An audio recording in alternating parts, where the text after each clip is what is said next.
2 Overdrive continues, brought to you by FanDuel, bringing you everything from the opening line to the final score. Bryan Hayes, the O-Dog, Jeff O'Neill, Jamie Noodles, McLennan. Second round of the NBA draft continuing. We got Jays-Yankees tonight, 4-game series starting tonight. Yankees 14.5 games up on the Jays. Ross Atkins at 5:30. Catch up with Ross and I guess get him to describe the first half of the season. You know, he seems to be optimistic, or he's telling the world that he's optimistic. How? Why? What is going to change? You know, there's a number of things to get into with Ross. And also him, you know, putting the onus on himself, which I appreciate, but it's not ever just about the GM. The players themselves, these are big boys, they're veterans that haven't performed. Yeah, I always wondered what that means, Hayes. We talk about people accountability where we've heard it a lot where someone will come out and say, all of this is on me. Okay, that's great you say that, but what's the follow-up on that? You know what I mean? Like what – okay, I appreciate you saying that, but what ultimately happens from here? You know what I mean? Like you can say it, but what does it right, mean? What does it really mean? What does it actually – how do you define that? Or what's the actions afterwards? Like, it's great you said it. What's the follow-up? What he's trying to do is draw attention away from really, if you had truth serum and poured it down his throat, he'd be like George Springer, like, what do you want from me? I'm paying the guy $30 million or whatever. Like, I'd like this guy to play better. You know, Vladdy's come on. Obviously, he's coming around, really coming on. He's hit his 10th now. But at the end of the day, we all expected, could Vladdy get to 30 dingers? You know, can he get, like, maybe in the second half of the season, can he hit 20 more? That's a bit rich, but hopefully, you know. Yeah, hopefully. I mean, that would go a long way. Ultimately, I guess that's the answer. Like, what changes or what will be activated? It's these guys, you know, turn it on. And Bichette's now activated off the IL. Varsho's still out tonight. He's still got that back issue, and they haven't placed him on the IL, but he's not playing tonight. Right. But, you know, Alejandro Kirk is really struggling. Danny Jansen this month, really, really struggling. You got Romano still on the IL. Swanson's down in Buffalo. Yeah. Manoah, when's he ever going to pitch again? Like, there's just so many things that are going against this team right now. And on some an comments are individual coming level. out now. And like Bo Bichette was asked today if he was surprised. Doogie just sent us a note. If he was surprised if he were moved at the deadline, he said, no, not at all surprised. That's tough. So those comments following the Vladdy ones with the Yankees, it's like, what do we got our hands on here? Yeah, that is a very interesting comment. Like, really. very, very interesting from Bo. That I guess they're all at the park and they're speaking right now. But we got to ask Ross about that. Like, your cornerstone guys have been Bichette and Vladdy for quite some time. At one point, it was a three-pack, and that was Cavan Biggio. And Biggio's in L.A. now. Yeah. So Cavan's gone. They've got this year and next in terms of team control on Vladdy and Bichette. And then they're free to walk and do anything they want. And Vladdy, to your point, at Fenway was asked about his future, and he said, wherever I am, I'm a pro and I'm going to play well. Yeah. Not, this is a stupid question, how dare you, I'm a Blue Jay. And if Bo's answer is, no, I wouldn't be surprised at all if I got flipped. That's a wild mentality to have. Yeah. So it's a wild comment, to be honest with you. Well, yes. It is, like, given where they are right now and it's struggling and it's kind of damage control, and for him to kind of come out and say that, like, I don't know. You would expect the company line. Like, we always expect the company line, like, hey, I'm a Blue Jay, I want to be a Blue Jay for life. That's not a company line. Like, that's what's like, scary about it, Jamie, is guys that say those types of things, guess what they want? They want out. Like, I'm sorry. Yeah. Those are comments from guys that would want out when they say that. Because if guys didn't want out, they'd be like, I'm a Blue Jay for whatever. And I appreciate not just towing the line, but those are comments from guys that actually want out. That's the pro athlete translation. Right. No, not surprised at all. Usually is, I'm actually okay with that. I'm game with it. I'm happy with it. Yeah, if that ends up happening, you're not going to hear me complain on my way out. So Ross Atkins in about 25 minutes on that and more. We got the draft tomorrow night, and we've got all the rankings, all the mock drafts. Everything's out there in terms of what we expect to happen. But the definitive list, and it's been this way for a long time, of course, would be Bob McKenzie's final draft ranking. And that came out this week, and he joins us now on the Maple Toyota Hotline, the outsider himself, Bob McKenzie. How you doing, Bob? Excellent, Hayes. You're a fraud. Thank you. Thank you. That was yelled at Duthie and Atiba Hutchinson in Atlanta a week ago. I know you would have been awesome. happy to hear that. Everywhere I go, I get it now and again. No question. You got a large fan club out there, so it's awesome. All right, we'll take it. Maybe we'll get it at the draft in Vegas at the Sphere. I could just see you, Bobby, saying, actually, I'm not involved in those things, so please stop saying that. No, I just say he's a fraud, and so am I. There you go. I love it. Welcome to the club. So how are we feeling about this draft? Like, we know Celebrini's going 1. You know, you've done your due diligence like you do every year, and you know, there's obviously going to be very good players and some big names in this. Iginla's one of them, naturally. But how would you describe, you know, the talent and the depth of this draft compared to maybe previous ones? Well, it's an interesting draft for me. You know, it's different for me too because, you know, I do my thing, I do my draft rankings, but I don't go to Vegas. I'm not in Vegas. I'm not going there. I don't broadcast the draft anymore. This used to be the busiest week of the year for me and everybody else, and now it's nice and quiet. So that part of it's different, and I don't mind it at all. But the draft becomes a little more.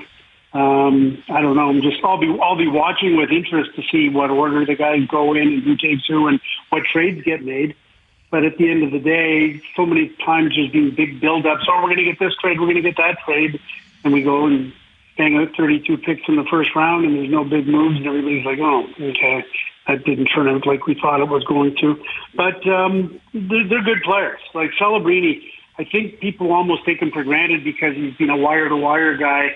Everybody knew that he was going to be the number 1 pick basically from the get-go. This kid's really good. So everybody started the season by saying, well, he's not Bedard, and he's not. But I've had scouts say he's first off, he's a better natural center in terms of his two-way play than Bedard. He doesn't have a shot like Bedard. You know, and then we said, well, he plays kind of like Sid, but he's not Sid. Well, fair enough, he's not Sid. But you know what? He's really, really good. I think he's a franchise player. I think he's going to be in his own complete way a potential superstar in the National Hockey League. And then after that, you've got a whole bunch of guys. Unlike last year's draft, this year's draft just loaded with really good defensemen. You got the Belarusian kid, Levshunov from Michigan State. He was number 3 on our list. You've got Salayev, the big Russian, 6'7", shutdown guy. He was number 4 on our list. And then you've got Sam Dickinson from London Knight, Ziv Buyam from the Denver University Pioneers, and Zane Perek from Saginaw. They were 6, 7, and 8 on our list. And then you've got Carter Yakimchuk, who scored 30 goals and had 100 penalty minutes in the Western Hockey League. And he's a big kid, 6'3", 6'4", whatever. And so those 6 defensemen are really enticing and exciting for a bunch of teams that are picking in a lot of different slots. Bobby, teams would be crazy to look past, I think anyway, when you go back to Walt Tkachuk's kid, where Matthew turned out what he turned out to be, and Brady what he turned out to be. Like, if I see a kid that's in the stands and sitting with Jerome Iginla and it's his son, I got to be looking at that kid saying, man, I want to draft that guy because I don't want to take the chance. I think both Brady and Matthew, there were other players where they're like, yeah, we're going to take a chance on that guy, and obviously those Tkachuks turned out to be the best player. Yeah, absolutely. And you know, with Teej, Jerome's son, again, it goes without saying that he's not Jerome, but, you know, who is.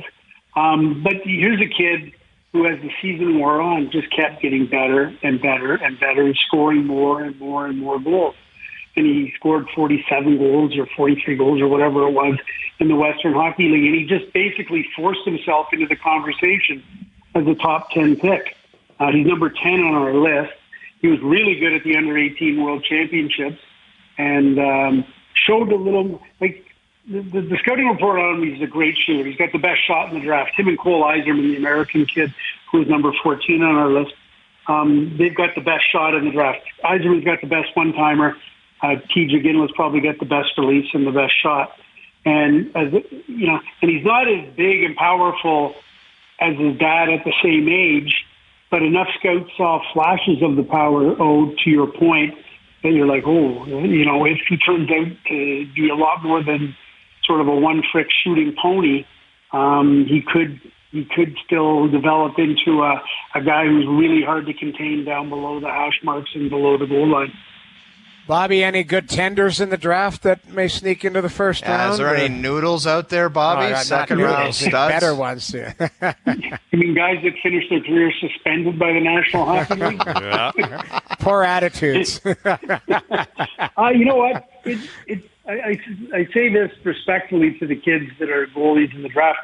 There's no high-end guys. I can't imagine a scenario where a goalie goes in the first round. But, we've seen some years where, whether it's Vasilevsky or whomever, there have been some stud goalies go in the first round, and there have been some guys that were projected to be stud goalies to go in the first round, and they did, and they haven't turned out yet. So I think it's a little bit of buyer beware on goalies in the first round. But if there was a guy there that was 6'5" and a blue chip stopper, they'd jump on him in the first round. But there isn't anybody of that nature this year. The highest ranked goalie on our list was a Russian kid that plays in the USHL, Yigarev, number 69.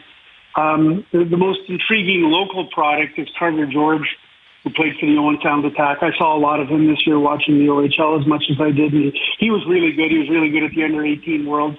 He's just a shade over 6 feet. So the scouts are really hard on goalies that are 6'2" or 6'3" or 6'4". But we've got George at number 71. The goalies, once they start to go, they'll go in the second round. And there's not a lot of consensus as to who the best goalie is. I think I had 5 goalies rated in our top 90 and another 2 or 3 in the honorable mentions that took it to 100. So 7, 8 goalies in the top 100, but none of them are prominent enough to be in the top 30 or 40. With Bob McKenzie, our TSN Hockey Insider. So the NHL draft this weekend, free agency on Monday, and the Cup final just ended a few days ago. I mean, it's kind of bedlam around the league.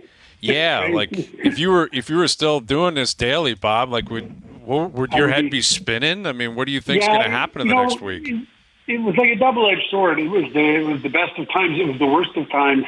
I really enjoyed that frenetic pace, and what I don't enjoy and what I don't miss at all would have been hauling my ass from a long Stanley Cup final to Vegas and then back for free agency and everything that goes with it. So and when you're in Vegas, it's not just the draft. It's Dregs and CJ and Pierre and everybody else.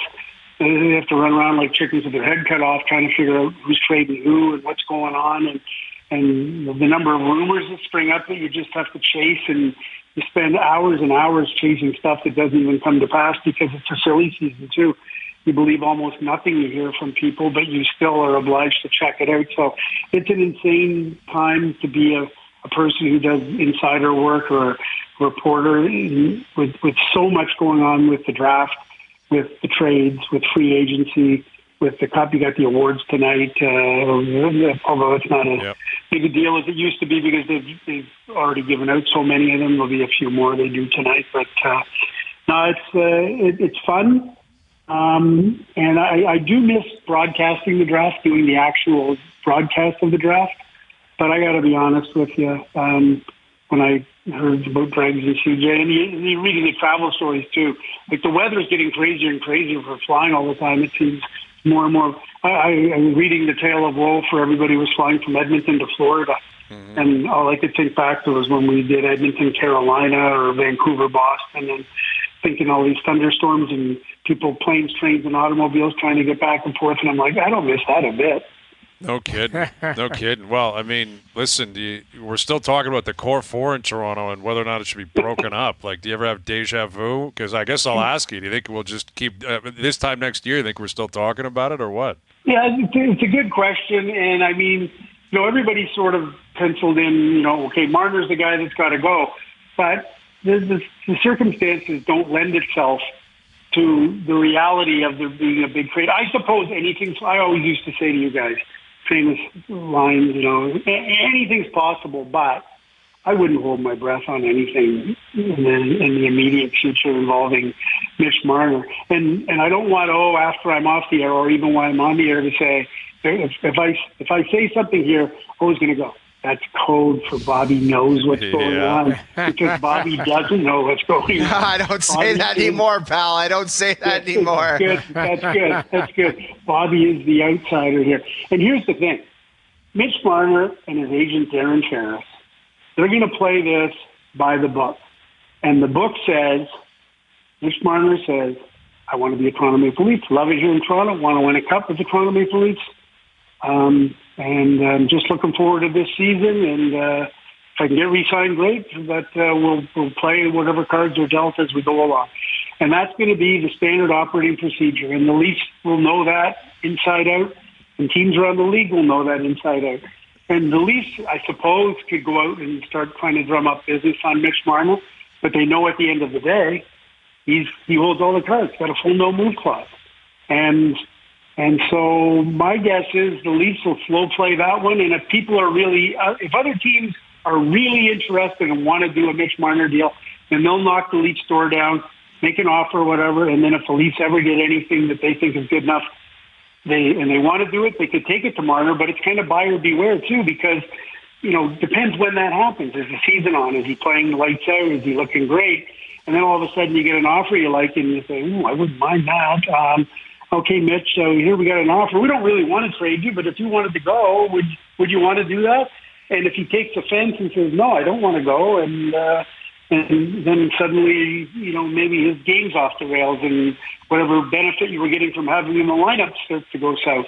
And the reality is, with a year left on your deal, unrestricted free agency, it's hard to get good value back, especially when he holds all the cards. He's not going anywhere he doesn't want to go, and the team that's trading for him will know that. And so if a team X calls up and says, we're offering this,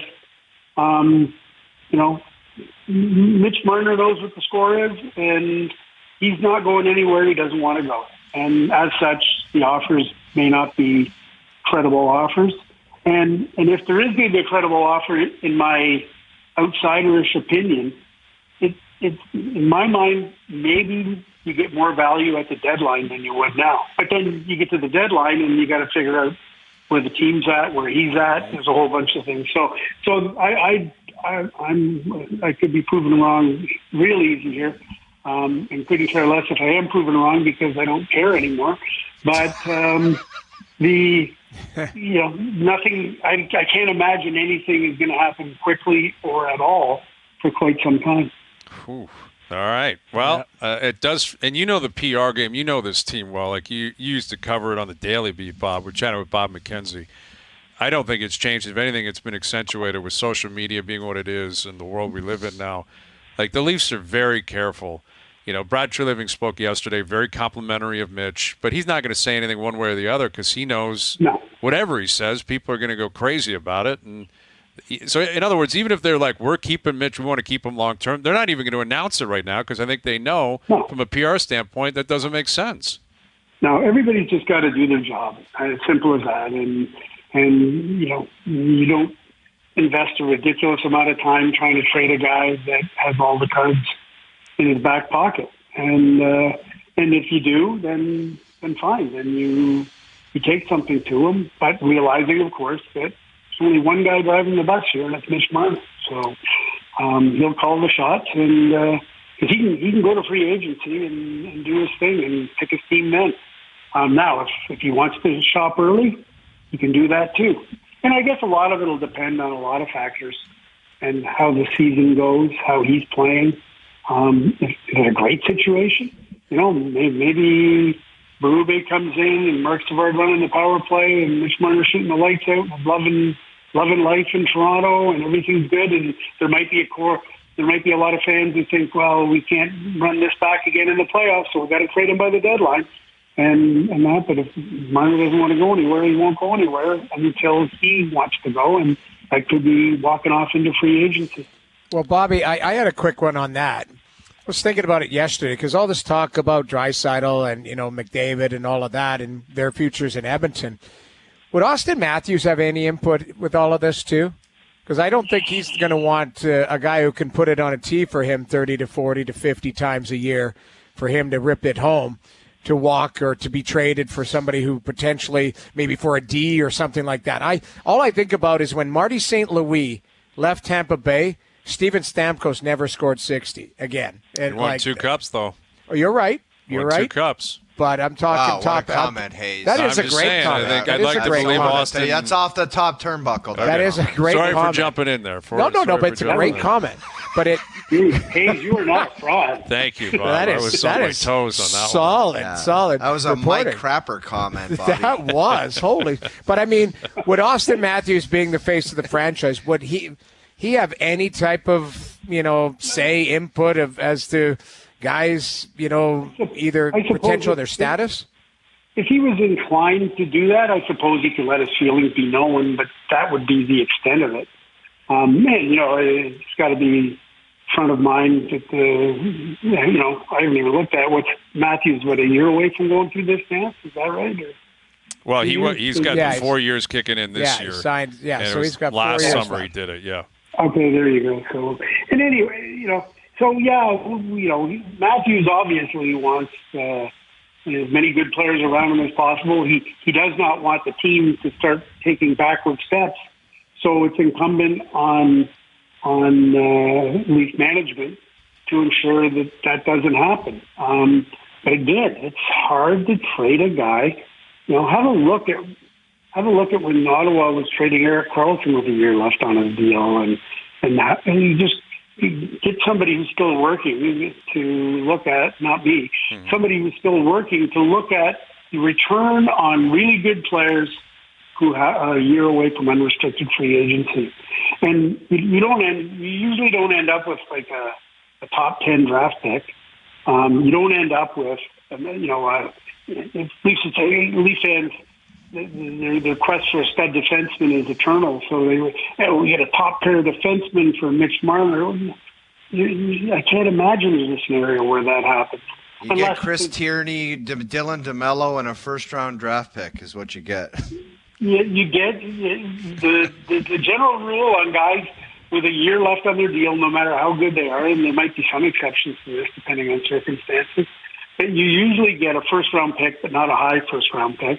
You usually get an NHL player, and by NHL player, not a top six, certainly not somebody that plays in your top six. And you get usually a guy, a prospect, who's not a blue chipper, but has a chance to play. And that's usually what you get. So when you're the Toronto Maple Leafs and the window's open about as wide as you think it can be to try and contend for a cup right now, and you take Mitch Marner out of the lineup and you replace him. Now, keep in mind, I'll get to that in a second, but you take Mitch Marner out of the lineup and you replace it with a first-round pick who's not going to be in your lineup for years.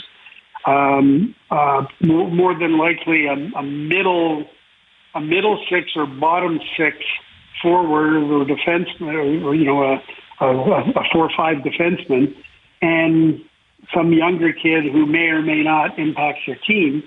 You're not better. Now, you also end up with cap space, and that's really the benefit of it. And then that gives you lots of fun money to go to free agency or whatever, or make other trades, parceling up some of your future assets to go get that established guy that is going to make you a better team and fills a different hole than the one trading Mitch Marner just created.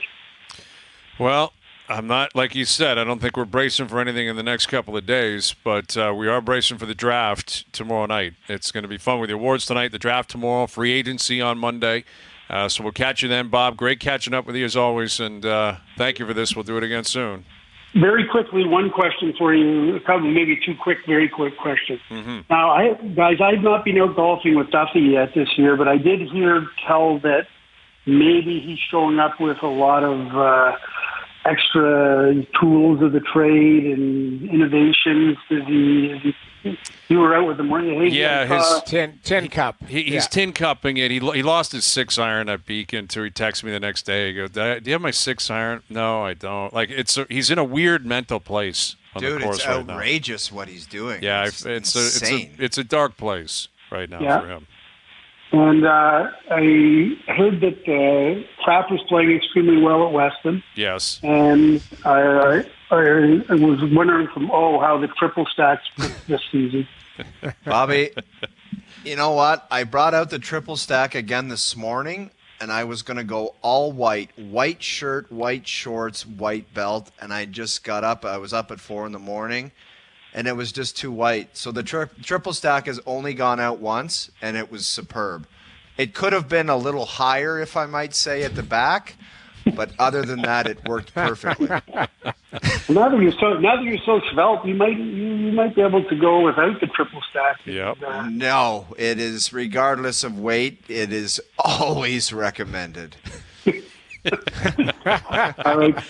There you go, Bob. It was great catching up with you, and have a good one. You got it. You too. Bobby. There's our good friend Bob McKenzie joining us here on the Maple Toyota Hotline. I got a top rope for you. Not to what you have, because, Hayes, you had a great top rope. For because that Carlson trade ended up getting them Josh Norris and Tim Stutzla, because Tim Stutzla was the first rounder. That worked out pretty well. In the pick. That worked out And now really Norris well. is injured, but I mean, Okay. Tierney and DeMello, and there was some guy, Rudolph Balsers, I think, was in it, but those two. Rudolph Balsers. Remember that guy? Yes. Rudy Balsers, yeah. But it was Balsers. that they got Timmy Stutzla Okay. at 3, I think, in that pick. Well, from San Jose. that in and of itself is a great play, right? That's a You win move off right Carlson because you know you have to, and then you get Stutzla, who will be the man there for a long time. Yeah. All right, Ross Atkins coming up. His take on what Bo Bichette had to say about his future here in Toronto, among other things. We'll catch up with the GM of the Blue Jays, and we'll do that next. All right, Pierre LeBrun live from Vegas in about a half an hour. Jays, Yankees tonight, 4-game series. Beautiful night. Dome will be open tonight. Jays got rained out last night. And Ross Atkins will join us here in a moment. The Jays 36-43 on the season. This weekend they'll hit the halfway mark. We're almost halfway home here. And obviously it hasn't gone the way that Ross and company want it to. The fans want it to. We're also a month away from the trade deadline. We've been referencing, over the last hour, what Hazel May tweeted out, that she had spoken with Bo Bichette about his future and the possibility that maybe he gets dealt at the deadline. And he said, if he'd be surprised if he were moved at the deadline. Bo said, quote, "No, not surprised at all," end quote, which is a pretty wild statement. Like, pretty really wild is. answer. You guys are pro athletes. You guys have been in scrums like this before. Like, there's different ways you can answer everything. But that's a pretty interesting answer from Bo.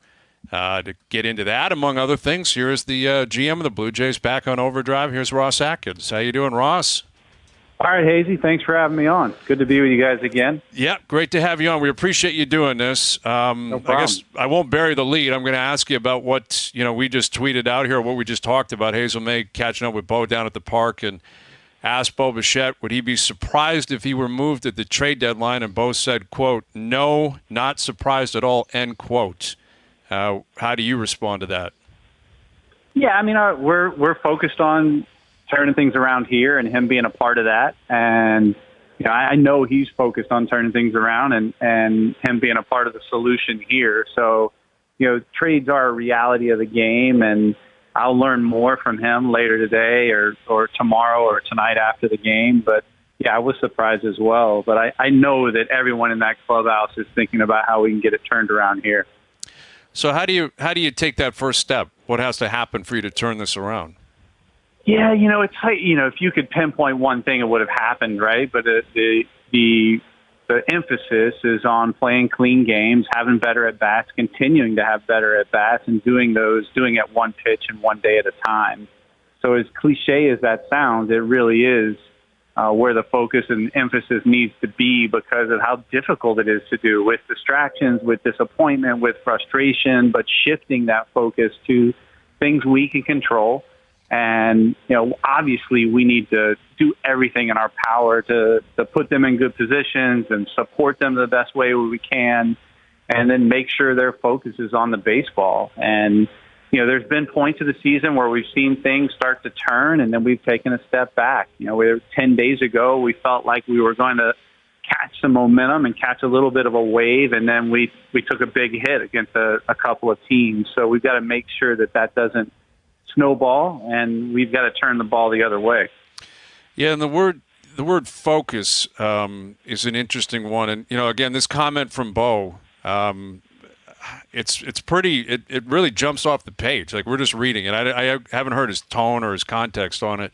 But if there is a focus issue, like, how frustrating is that on the professional level? I know we're dealing with humans, but this is big league stuff. If there's a focus problem, how do you explain that? And how do you get that under control if maybe minds are racing a little bit in the clubhouse? Yeah, I mean, that's a big question, right? Or with a lot of context. And I think, these guys are good at it. The focus is not an underlying issue. They've been in really high stress environments. They've handled them in their careers. They've shown and demonstrated their ability to perform at really high levels and collectively. So we're confident that will turn. We're confident that we can get things turned around, recognizing that we've put ourselves in a difficult spot. So you're halfway through the season. It's probably not the start that you wanted. Have you had to, and do you go down to the clubhouse and have a chat with the guys at any point? Is that overstepping your boundaries, or have you had to do that just to maybe let the guys know, you're not, this isn't what you envisioned? Do you see yourself doing that, or have you had to do that? Yeah, it's an interesting, I've never heard of an executive taking that approach in the modern game, haven't experienced it being productive or constructive. Right. I from time to time, managers will, have a message they want to deliver to the group in a way that they're always difficult, right? Like, hitting that on, nailing those interactions in a group of 20 to 30 professional athletes is a really, really fine line. But you guys know, as former professional athletes, that it can be effective. So our approach is helping support the coaches in a way, asking questions of the coaches in a way that helps them think about how we put these guys in the right mindset and how we best support them, but doing it in a way that is more than constructive. Obviously not just, patting on the back and being supportive. Sometimes it has to be with really, really good feedback.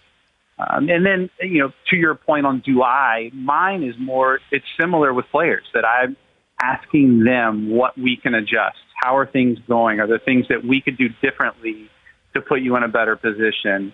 What do you see in the environment? Are there things that you see that we could adjust or change about the environment, and get their feedback on that?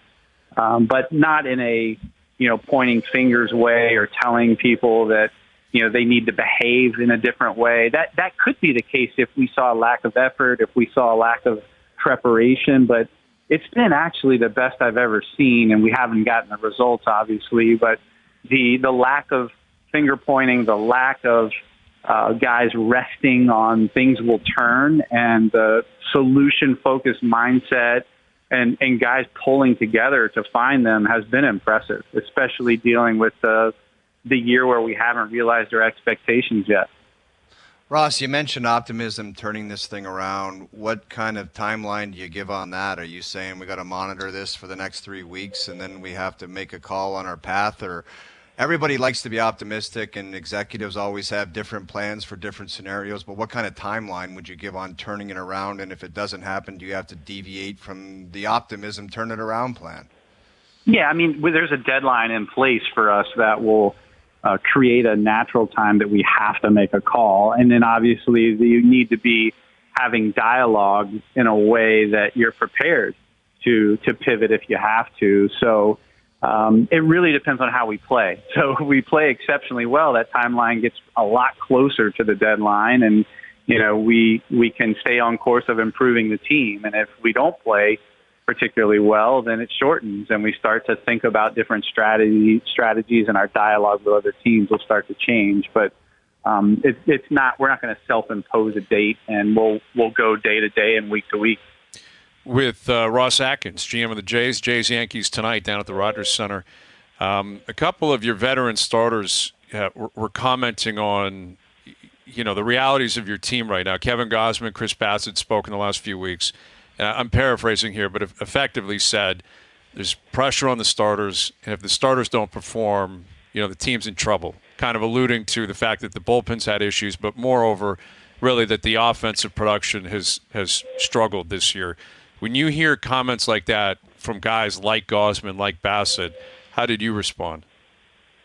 Yeah, I immediately talked to them, and they immediately said, man, that's not what my intention was, and wanted to take it back. But I think, as you guys know, when you're asked a question 7 different ways, 5 different times, sometimes that can happen, where it comes out in a way where it does sound critical. It was certainly not their intention, not how they felt. And in the clubhouse, that is certainly not something that is present. So I think their accountability right after those comments was relatively seamless.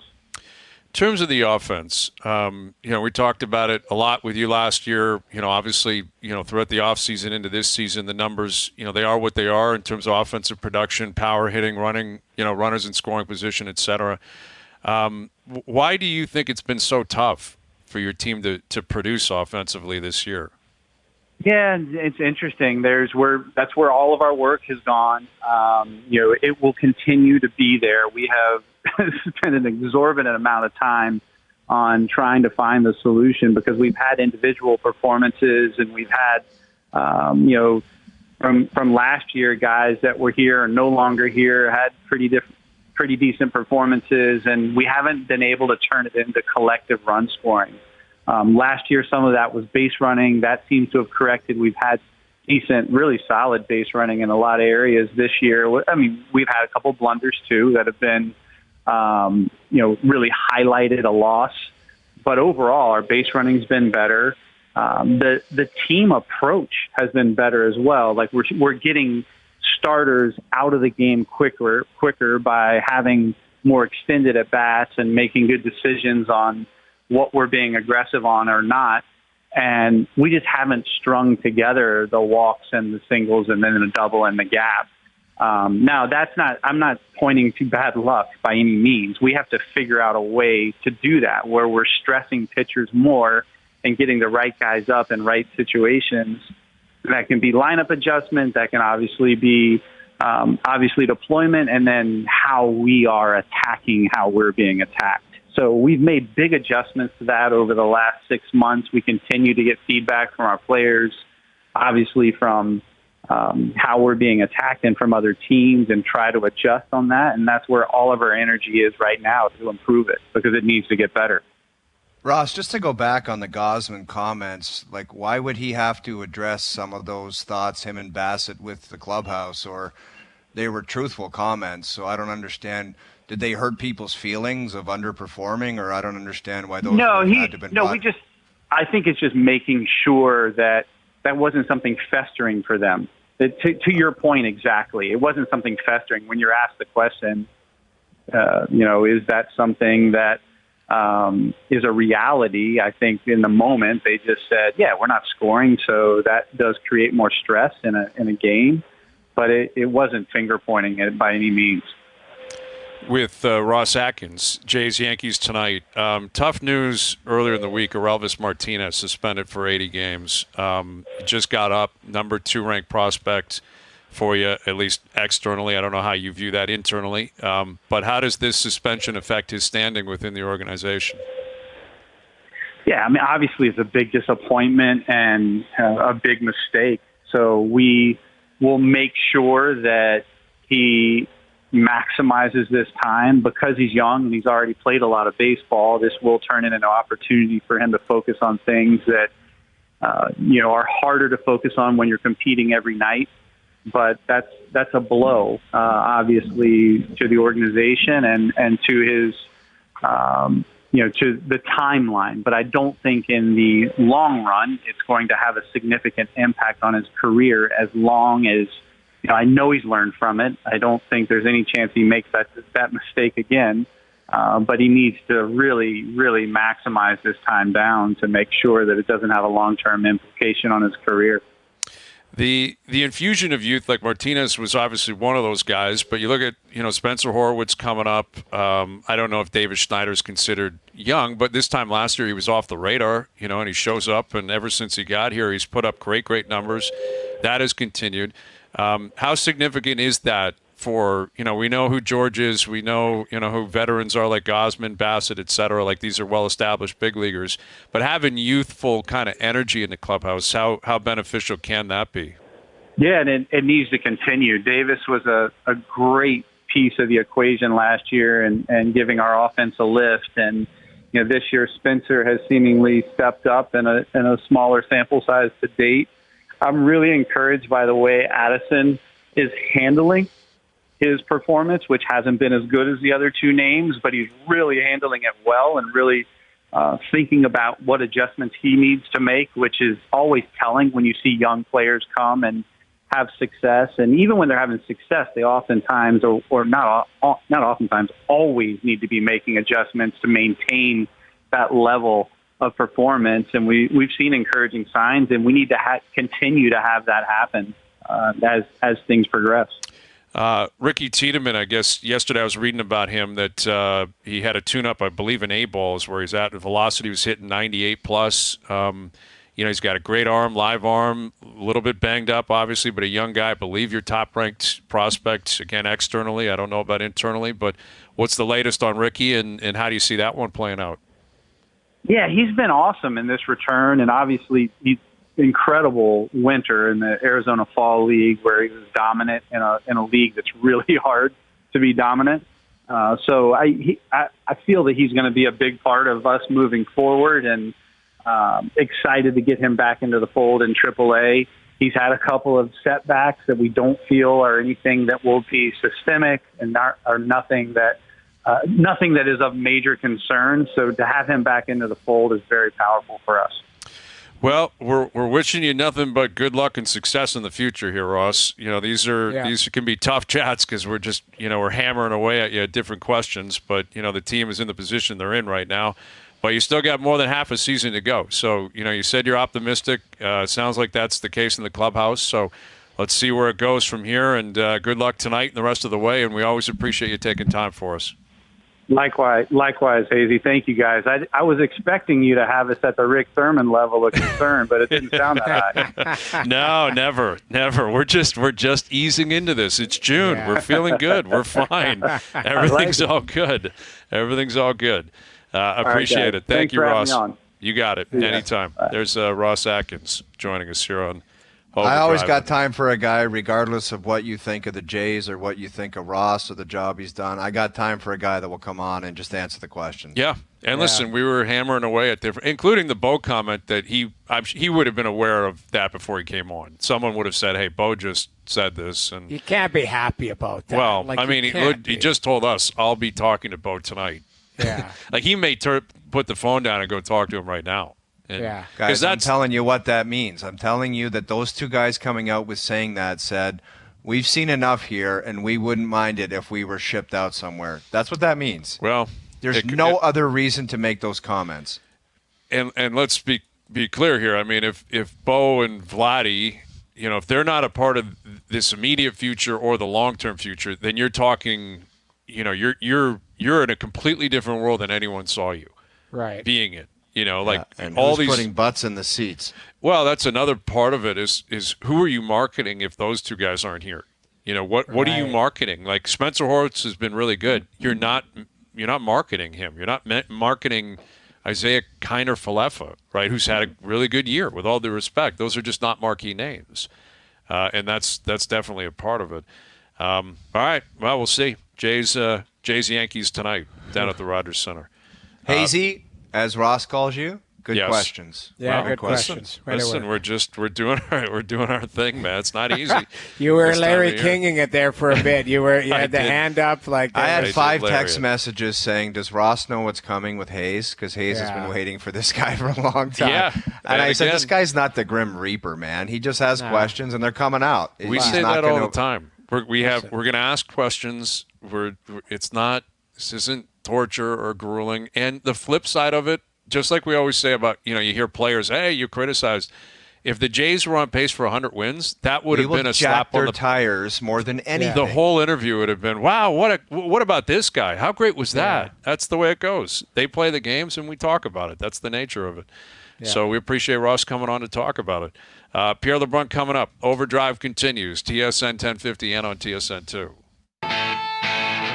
All right, Pierre LeBrun coming up live from Vegas. The latest on free agency, the latest on trade rumors. What's going to happen here with the Leafs. We're still waiting on, whether or not they're going to get something done with Domi, Bertuzzi, Joel Edmondson. What happens with Mitch Marner moving forward. Like Brad Treliving said yesterday, there's a lot of work to do, and they will get work done. Obviously, they're going to sign players, but at this rate, we don't really have any inclination as to who that could be. I think we know they'll attack the top four, right, on defense. Like they're going to sign someone that can play in that top four. I think they'd ideally love to get two guys. I don't know if they have money to do that. And, if Bertuzzi's going, Domi's going, they're going to have to fill out the wing position possibly as well, get a second goalie. Like there's things to do Lots of work. Lots of work to be done, but save it for Monday, please. Yes, save it for Monday. God. Like, I got a bad feeling that Monday – it might just be, well, it can't be technically because the news comes out. You just know maybe ahead of time what's coming, right? But at noon there will be 15 deals signed within 30 seconds. I think all hell's breaking loose. I say it every year. Maybe I'll be right this time. No, I you're say not. it every year. I say it every year, right? But it never does. But maybe this time it does. All right. I had somebody tell me in the middle of February, quote unquote, wait until you see what happens July 1st this year. It'll be bonkers. Massive names change. And I'm like, I got so fired up and my eyeballs were like saucers. I'm like, really? All right. Oh, yeah. Let's do it. Oh, yeah. Let's do it. I hope he's calling a shot. All right, Pierre coming up. Rowan Barrett coming up as well. Canada, the men's national team coming together in Toronto, preparing for the Paris game. So we'll catch up with Rowan. And we're tracking Bronny James, who still has not been drafted. The Raptors did not take him with the 31st or 45th pick. So he's still on the board. Lakers at 55. At what? Well, the Lakers are taking him, the Lakers man. are I'm probably telling take him. Yeah, probably going to take him. You're right. Hour 2 coming up. Overdrive continues. TSN 1050 and on TSN 2.